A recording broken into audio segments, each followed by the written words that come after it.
Vallahi deniz dokumasıymış. Bir alkış alalım efendim bu güzellikleri. Birazdan yine ben telgrafları sizlerle paylaşacağım. Maalesef kürsü olmadığı için ben de elime toplamak zorunda kaldım. Eksik olsun istemiyorum. Türküler gelecek birazdan.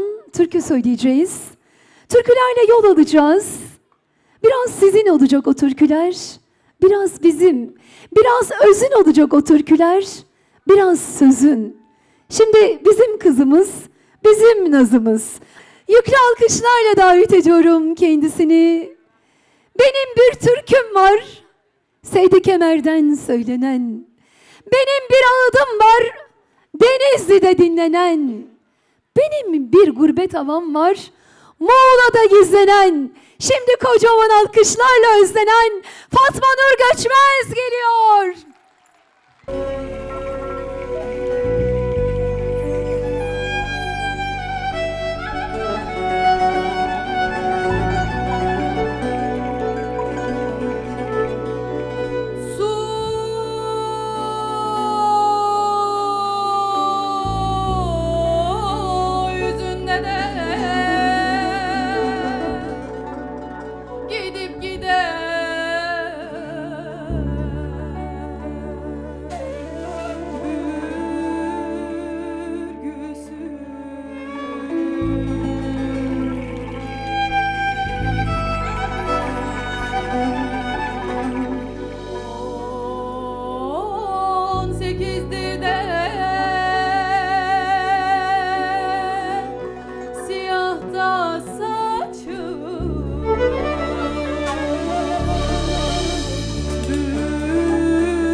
Ak